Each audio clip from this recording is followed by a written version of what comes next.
पूजा पाठ करने वाले एक सन्यासी को आखिर राजनेता क्यों बनना पड़ा? एक झगड़े ने योगी को सन्यासी से नेता बनने पर क्यों मजबूर किया? एक मठ की जिम्मेदारी संभालने वाला तेजस्वी युवक कैसे बना सबसे बड़े सूबे का सीएम? सन्यासी से फायर ब्रांड नेता बनने का सियासी सफर सुनकर चौंक जाएंगे सब। कहानी सबसे बड़े सूबे के सबसे भौकाली सीएम की, जिसकी राजनीति में एंट्री की कहानी ब्लॉकबस्टर है।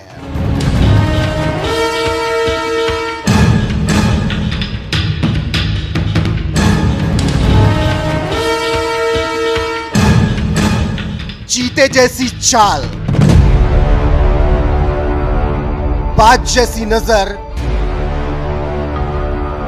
बदन पर भगवा चोला, माथे पर अखंड तेज,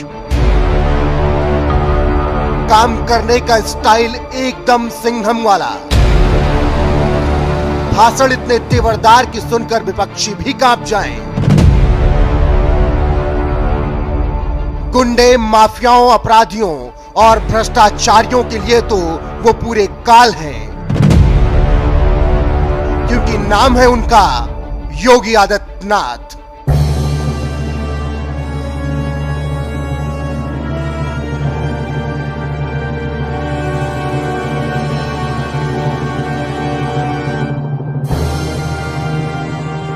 मैं आदित्यनाथ योगी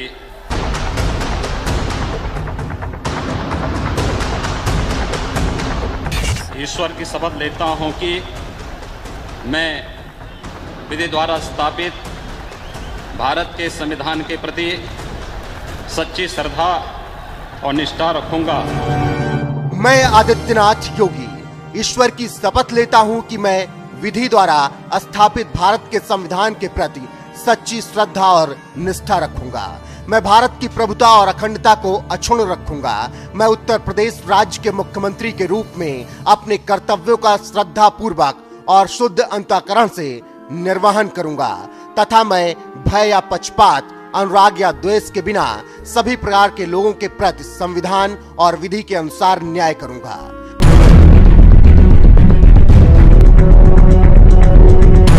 दो 2017 में जब प्रचंड जीत के बाद बीजेपी ने उत्तर प्रदेश में अपना वनवास खत्म करते हुए सत्ता में वापसी की, तो मार्च 19, 2017 को यही शब्द गूंजे थे और सूबे के मुखिया बने थे गोरखनाथ मठ के महंत योगी आदित्यनाथ।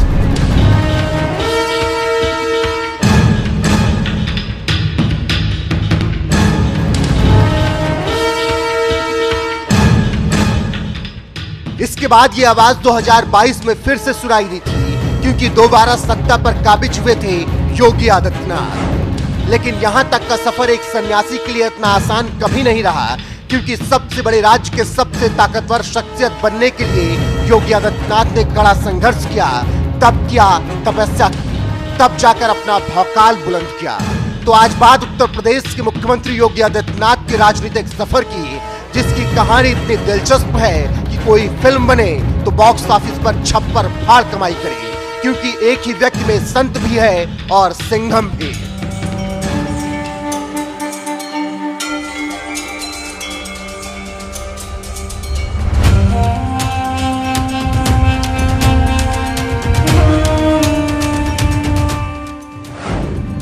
जून 1972 उत्तराखंड के गढ़वाल जिले के यमकेश्वर तहसील के पंचूर गांव के एक गढ़वाली क्षत्रिय परिवार में अजय सिंह बिष्ट का जन्म हुआ।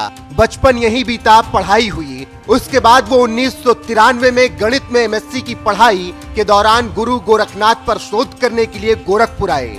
पढ़ाई तो नहीं हुई, लेकिन यहाँ से उन्हें एक अलग पहचान मिली, क्योंकि वो महंत अवैधनाथ के शरण में चले गए और दीक्षा ली।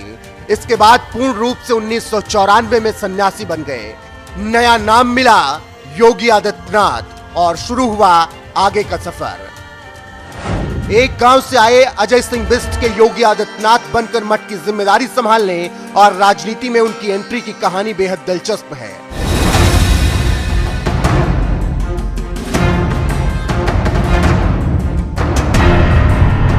दरअसल गुरु महंत अवैधनाथ गोरखनाथ मठ की गद्दी का उत्तराधिकारी योगी को बनाकर बहुत खुश हुए और जिस सीट से महंत अवैधनाथ 4 बार सांसद रहे, उसी सीट से योगी 1998 में 26 साल की उम्र में लोकसभा पहुंच गए और इतिहास रच दिया। लेकिन राजनीति में योगी की ये एंट्री जितनी आसान लग रही है उतनी है नहीं। योगी आदित्यनाथ की राजनीति में एंट्री को जानने के लिए थोड़ा पीछे चलना पड़ेगा, क्योंकि राजनीतिक सफर की शुरुआत यहीं से हुई।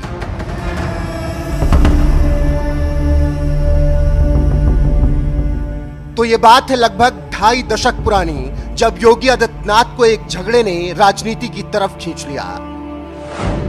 हुआ यूं कि गोरखपुर शहर के मुख्य बाजार गोलघर में गोरखनाथ मंदिर के मार्गदर्शन में चलने वाले इंटर कॉलेज में पढ़ने वाले कुछ छात्र एक दुकान पर कपड़ा खरीदने गए। यहीं किसी बात को लेकर लड़कों और दुकानदारों में विवाद हो गया। इतने में दुकानदार ने रिवॉल्वर निकाल ली, जिस पर हंगामा मच गया। दुकानदार के खिलाफ एक्शन लिए जाने की मांग होने लगी। एफआईआर दर्ज होने में देरी हुई तो 2 दिन बाद दुकानदार के खिलाफ कार्रवाई की मांग को लेकर एक युवा की अगुवाई में छात्रों ने उग्र प्रदर्शन कर दिया और एसएसपी आवास को घेर लिया। मामला बढ़ता कि उससे पहले ही प्रशासन को चीजों को संभालने की हिदायत दे दी गई, लेकिन एक तेजस्वी युवा की अगुवाई में छात्रों की ललकार के सामने सब फीके पड़ गए थे। किसी तरह मामला शांत हुआ था। एक नाम की चर्चा उस वक्त पूरे शहर में सबसे ज्यादा हुई। नाम था योगी आदित्यनाथ, जिन्होंने कुछ वक्त पहले ही 15 फरवरी 1994 को नाथ संप्रदाय के सबसे प्रमुख मठ गोरखनाथ मंदिर के उत्तराधिकारी के रूप में अपने गुरु महंत अवैधनाथ से दीक्षा ली थी। ये वही दौर था जब गोरखपुर की राजनीति में 2 बाहुबली नेताओं हरिशंकर तिवारी और वीरेंद्र प्रताप शाही की पकड़ कमजोर हो रही थी। हालांकि योगी के लिए इन 2 कद्दावर नेताओं को चुनौती देना आसान नहीं था, लेकिन योगी ने भी ठान रखा था कि युवाओं के साथ मिलकर इतिहास रचा जाएगा। ऐसे में जब उन्होंने लड़कों के लिए दुकानदार के खिलाफ मोर्चा खोला तो युवाओं को उसी दिन योगी में अपना नेता दिख गया। खासकर गोरखपुर विश्वविद्यालय के सवर्ण छात्र नेताओं को इस एंग्री यंगमैन में हिंदू महासभा के अध्यक्ष रहे महंत दिग्विजयनाथ की छवि दिखी। फिर क्या था, योगी के साथ लोग जुड़ते गए, कारवां बढ़ता गया। यहीं से सन्यासी योगी ने भी सोच लिया कि आगे का सफर राजनीति वाला होगा।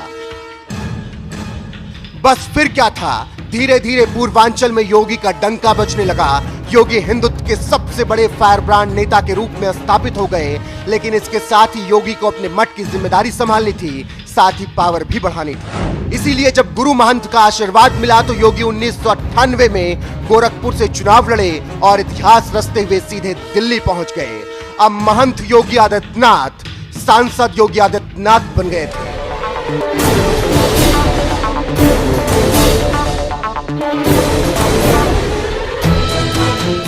लेकिन कहानी यहाँ खत्म नहीं होती, बल्कि यहीं से शुरू होती है, क्योंकि यहीं से महंत योगी के राजनीतिक सफर को और ज्यादा मजबूत करने के लिए एक संगठन बना, जिसके संस्थापक खुद योगी आदित्यनाथ थे और संगठन का नाम दिया गया हिंदू युवा वाहिनी। ये वही संगठन रहा जिसने योगी आदित्यनाथ के हिंदुत्व वाले झंडे को बुलंदियों तक पहुंचाया और यहां तक कि यूपी के सीएम पद तक। हिंदू युवा वाहिनी का गठन किया गया तो उसका मुख्य उद्देश्य रहा लव जिहाद पर लगाम लगाना, हिंदुओं का पलायन रोकना, संस्कृति की रक्षा करना, हिंदू विरोधी, राष्ट्र विरोधी और माओवादी विरोधी गतिविधियों को नियंत्रित करना।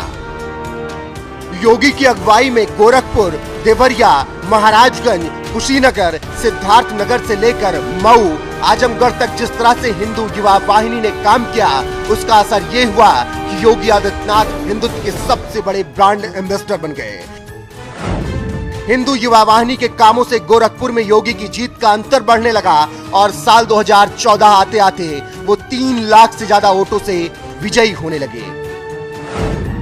वहीं जब 2014 में केंद्र में बीजेपी की सरकार आई और प्रधानमंत्री नरेंद्र मोदी बने, तब उसके बाद से ही आवाज उठने लगी कि 2017 में बीजेपी उत्तर प्रदेश में जीत कर आए तो योगी आदित्यनाथ को मुख्यमंत्री बनाया जाए, ताकि सुप्रीम कोर्ट के आदेश के बाद अयोध्या में भव्य राम मंदिर बन सके, जिसके लिए मार्च 2016 में गोरखनाथ मंदिर में हुई भारतीय संत सभा की चिंतन बैठक में आरएसएस के बड़े नेताओं की मौजूदगी में योगी आदित्यनाथ को मुख्यमंत्री बनाने का संकल्प लिया गया और फिर जो हुआ वो इतिहास है। क्योंकि 2017 में बीजेपी प्रचंड बहुमत के साथ उत्तर प्रदेश में लंबे वक्त के बाद वापस आई, योगी आदित्यनाथ को बड़ी मशक्कत के बाद सीएम बनाया गया। 2019 में सुप्रीम कोर्ट का आदेश आया कि अयोध्या में राम मंदिर उसी जगह पर बनेगा। उसके बाद देश के प्रधानमंत्री नरेंद्र मोदी अयोध्या पहुंचे और राम मंदिर के लिए भूमि पूजन किया, जहां सूबे के मुखिया योगी आदित्यनाथ भी मौजूद थे और फिर उनकी ही अगुवाई में प्रभु श्री राम का भव्य और दिव्य मंदिर अयोध्या में बनना शुरू हुआ। मंदिर आंदोलन को सफलता मिली, योगी आदित्यनाथ की हिंदुत्व वाली छवि का और ज्यादा भौकाल बुलंद हुआ। इसी वजह से यूपी के अलावा भी दूसरे राज्यों में योगी जैसे सीएम की मांग उठने लगी, क्योंकि सीएम योगी के काम करने का स्टाइल एकदम अलग रहा। बुलडोजर एनकाउंटर वाली रणनीति ने जनता को अपनी ओर खींच लिया। यही वजह रही कि 2022 में फिर से योगी आदित्यनाथ का भौकाल बुलंद हुआ और बीजेपी ने सत्ता हासिल की। सूबे में फिर से वही 2017 वाली आवाज गूंजी, मैं आदित्यनाथ योगी ईश्वर की शपथ लेता हूं। इसके बाद तो यूपी में गुंडे, माफियाओं और अपराधियों का काल दोबारा लौट आया। कई बाहुबलियों और माफियाओं को मिट्टी में मिला दिया गया, जो कि बताता है एक ही व्यक्ति में संत भी है और सिंघम भी। कि जिस अतीक अहमद के खिलाफ पीड़ित परिवारों ने मुकदमा दर्ज कराया, उसके परिवार के खिलाफ, वह समाजवादी पार्टी के द्वारा पोषित माफिया है और उसकी कमर पर तोड़ने का काम हमारी सरकार ने किया है। और फिर मैं कहता हूं इसे इस माफिया को मिट्टी में मिला देंगे। सरकार किसकी है? सरकार किसकी है? गफलत में हो। कितने माफिया हैं, इनको मिट्टी में मिलाने का काम करेंगे।